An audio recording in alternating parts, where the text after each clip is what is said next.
अस्सलामुअलैकुम। प्रीवियस के लेक्चर में हमने percentage yield, theoretical yield, practical yield, ये तमाम टर्म्स को हमने बहुत डिटेल में डिस्कस कर लिया था। आज हम इसके प्रॉब्लम को सॉल्व करेंगे। ठीक है, तो क्वेश्चन हमारे पास क्या है। Aluminium chloride is used in the manufacturing of rubber.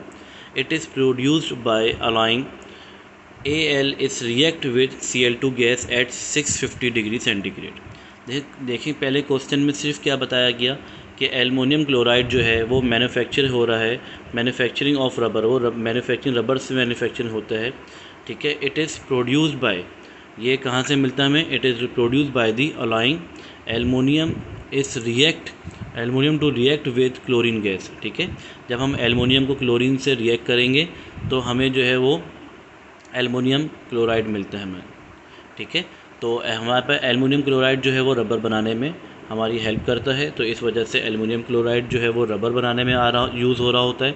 और एल्युमिनियम क्लोराइड आपको मिलेगा कहाँ से, एल्युमिनियम को आप क्लोरीन से रिएक्ट कराएंगे तो एल्युमिनियम क्लोराइड मिल जाएगा। ये बात आपको क्वेश्चन में जो है समझाई गई है पहले। ठीक है, अच्छा फिर क्या कहा गया, when 160 gram of aluminium reacts with access of Cl2 gas.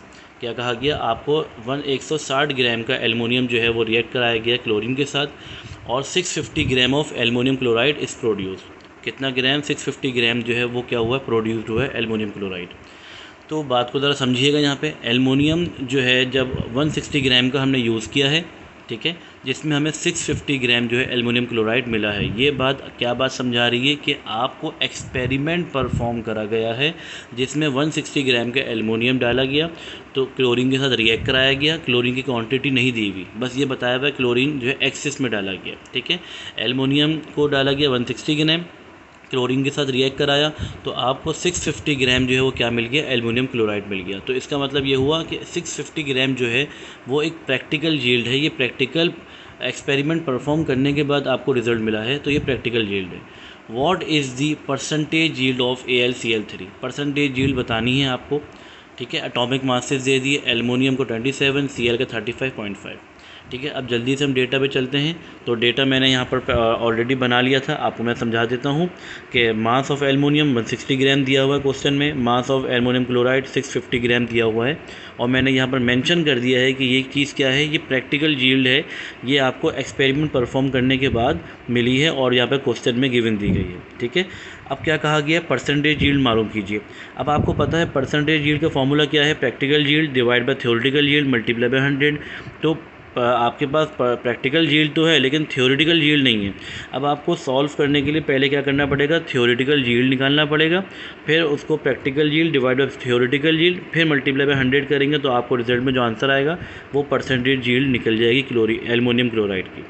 ठीक है, बात समझ में आ गई। मोलर मास से मैंने यहाँ निकाल ली है एल्युमिनियम क्लोराइड का 133.5 ग्राम। अच्छा जी, अब यहाँ पर हम जो सॉल्व कर रहे हैं, सबसे पहले क्या काम करेंगे, हम नंबर ऑफ़ मोल्स निकालेंगे, किसके, एल्युमिनियम के। आपको मैं पहले भी बता चुका हूँ प्रीवियस क्वेश्चंस में भी, कि प्रीवियस लेक्चर्स में भी हम सबसे पहले स्टेप क्या करते हैं, हम नंबर ऑफ़ मोल्स निकाल लेते हैं, किसका, जिसका मास हमें गिवन होता है।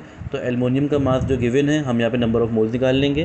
तो हम यहाँ लिख लेते हैं number of moles of Al, formula क्या है, मास अपॉन मोलर मास। ठीक है, तो मास कितना है हमारे पास, आपको दिया हुआ है 160, डिवाइड बाय मोलर मास हमारे पास जो एल्युमिनियम का है वो क्वेश्चन में गिवन है 27। ठीक है, ये आपको पता भी होना चाहिए। आप इसको डिवाइड करेंगे तो आपको एल्युमिनियम के मोल्स फाइंड हो जाएंगे। अच्छा, हमने इनको सॉल्व किया तो आपके पास जो आंसर आया है वो आया है 5.925 मोल्स। ठीक है, आपको किसके मोल्स मिल गए, यहाँ पर एल्युमिनियम के मोल्स मिल गए। ठीक है, अब क्या करना है आपने, अब यहाँ पर हम काम करेंगे कि एल्युमिनियम के जो मोल्स हैं, जो आपको इक्वेशन दी हुई है, ये इक्वेशन आपको नज़र आ रही है, एल्युमिनियम 2 मोल्स ऑफ एल्युमिनियम और जो है हमारे पास 3 moles of chlorine and 2 moles of aluminium chloride. तो क्या बात समझ में आ रही है, जो इक्वेशन में जो हमें मोल्स दिए हुए हैं हम उनको यहाँ पर लिख लेते हैं। क्या लिख लेते हैं, 2 moles of aluminium, 2 moles of aluminium gives 2 moles of aluminium chloride। ठीक है, क्या बात समझ में आई, 2 moles of aluminium gives 2 moles of aluminium chloride। अच्छा, लेकिन आपको क्या कहा गया, 2 मोल्स में 2 मोल्स मिल रहे हैं। अब पहला स्टेप क्या होता है, हम ये फाइंड करते हैं कि 1 मोल पे कितना मिल रहा है। फॉर एग्जांपल, ठीक है, आपको याद होगा प्रीवियस में मैंने बात करी है कि आपको सबसे पहले क्या करेंगे, 1 मोल के लिए काम करेंगे। तो अभी आपके पास क्या है, यहाँ पर आपको 2 मोल्स पे 2 मोल्स मिल रहे हैं, तो 1 पे कितना मिलेगा, तो हम काम करेंगे 1 मोल के लिए। तो 1 मोल ऑफ एल्युमिनियम गिव्स, तो क्या होता है, ये जो नंबर है ये एज इट इज़ लिख देते हैं, और ये जो नंबर है वो यहाँ पर इसके नीचे डिवाइड करा देते हैं यहाँ पे। तो आपके पास आंसर आ जाएगा 1 मोल ऑफ AlCl3। ठीक है, आपको यहाँ पर जो है वो 2 पे 2 मिल रहे थे, तो 1 पे 1 मिलेगा, ये कैंसिल आउट हो गया था। मेरे पास कितने मोल्स हैं, 5.925 मोल्स हैं। मैं यहाँ पे क्या करूँगा, अब इसके लिए काम करूँगा, 5.925 मोल्स ऑफ एल्युमिनियम गिव्स, तो क्या करूँगा, 1 मल्टीप्लाई बाय 5.925। मैंने क्या करा कि 5.925 moles of aluminium gives 1 multiply by, ये जो नंबर होता है इससे मल्टीप्लाई कर देते जितने भी मोल्स हैं हमारे पास।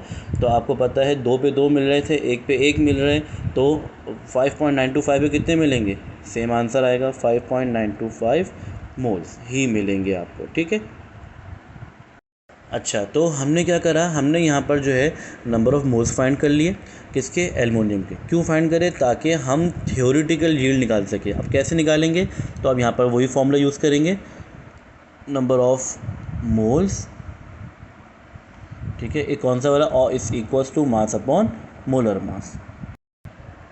तो आपके पास यहाँ पर क्या हुआ कि आपको ये नंबर ऑफ़ मोल्स जो है हमने एल्युमिनियम की मदद से हमने नंबर ऑफ़ मोल्स निकाले हैं AlCl3 के। तो ये किसके नंबर ऑफ़ मोल्स होंगे, number of moles of aluminium chloride AlCl3। ठीक है, इसके जब आपको क्या मिलेंगे, नंबर ऑफ़ मोल्स मिलेंगे। तो आपके सामने क्या है, ये हमें क्या निकालना है, इसका मास निकालना है। क्या निकालना है भाई, मास। ये मास क्या बताएगा, थ्योरेटिकल यील्ड। ठीक है, क्योंकि हमने ये इक्वेशन को देखकर बनाया है। किसको देखकर बनाया है, इक्वेशन के हिसाब से 2 मोल्स बना रहे हैं, 1 मोल बना रहा है, 5.925 मोल्स 5.925 मोल्स बना रहे हैं। तो ये इक्वेशन ने बात बताई, वरना प्रैक्टिकल तो हमने ऊपर जो है प्रैक्टिकल यील्ड हमें क्वेश्चन में गिवन है, लेकिन इक्वेशन को देखते हुए हमने क्या निकाला, ये थ्योरेटिकली काम किया गया है। जो इक्वेशन को देख के निकालेंगे तो ये हमें जो मिलेगा वो थ्योरेटिकल यील्ड मिलेगा। तो ये मोलर मास यहाँ पर है, यहाँ ले जाऊँ तो मल्टीप्लाई हो जाएगा, तो नंबर ऑफ मोल्स के साथ मोलर मास मल्टीप्लाई होगी, यहाँ पे क्या रह गया, मास रह गया। ठीक है, अच्छा, अब आपके पास नंबर ऑफ मोल्स कितने हैं, 5.925 मल्टीप्लाई बाय मोलर मास कितना है, आपको पता है 133.5। ये क्या निकल रहा है, मास क्या है, थ्योरेटिकल यील्ड है। अब आप इनको क्या कर देंगे, आप इनको मल्टीप्लाई कर देंगे, तो आपको इसका आंसर आ जाएगा। आपने इसको मल्टीप्लाई कर दिया, 791.11 ग्राम जो है वो आपके पास इसका आंसर आ गया। ठीक है, 791.11 ग्राम हमारे पास क्या निकल गया, ये मास निकल गया। ये मास क्या है, मैं दोबारा यहाँ बता रहा हूँ, ये थ्योरेटिकल यील्ड है, थ्योरेटिकल यील्ड है ये हमारे पास। ठीक है, हमने यहाँ पे क्या निकाल लिया था, थ्योरेटिकल यील्ड निकाल लिया था। और आपके सामने परसेंटेज यील्ड का फॉर्मूला है जो आपको मैं बता भी चुका हूँ। वो क्या है, percentage yield is equals to practical yield divide by theoretical yield multiply by 100। तो आपने करना क्या है, आपने थ्योरेटिकल यील्ड निकाल लिया, और आपको प्रैक्टिकल यील्ड जो है वो डेटा में गिवन है। ठीक है, तो आपने दोनों को क्या करना है, सिंपल सा डिवाइड कर देना है। 650 एक प्रैक्टिकल यील्ड है, divide by theoretical yield multiply by 100। याद रखिएगा, जो प्रैक्टिकल यील्ड है उसकी वैल्यू हमेशा कम होगी, थ्योरेटिकल यील्ड की वैल्यू ज़्यादा होगी, क्योंकि ये थ्योरेटिकली बात कर रहा है, ये एक्सपेरिमेंटल बात कर रहा होता है। इस वजह से एक्सपेरिमेंटल में एरर्स ज़्यादा आने के चांसेस होते हैं। इन दोनों को डिवाइड किया तो 82.16% जो है आपके पास क्या आ गया, इन दोनों को डिवाइड करके मल्टीप्लाई बाय 100 कर देंगे तो आपके पास क्या आ जाएगा, 82.16% परसेंटेज यील्ड आ जाएगा। तो आज हमने जो है वो जो टॉपिक कवर किया है वो theoretical yield, practical yield and percentage yield, इसका न्यूमेरिकल है। ये न्यूमेरिकल हमने सॉल्व कर लिया है। ये टॉपिक हमारा यहाँ पे क्या हो गया, कंप्लीट हो गया। स्टोइचियोमेट्री का जो हमारा चैप्टर जो फर्स्ट है केमिस्ट्री का, उसके तमाम टॉपिक्स हमने यहाँ पर अपनी तमाम लेक्चर्स में कवर कर लिए हैं। ठीक है, बस आप जो है इसी तरह फॉलो करते रहें, देखते रहें लेक्चर्स को और सब्सक्राइब करते रहें। ठीक है, इंशाल्लाह मैं अगले जो चैप्टर्स होंगे उनकी भी वीडियोस बनाकर आपको सेंड करता रहूँगा। ठीक है, सब्सक्राइब करना ना भूलिएगा, लाइक करना ना भूलिएगा। कोई क्वेश्चन हो आप पूछ सकते हैं।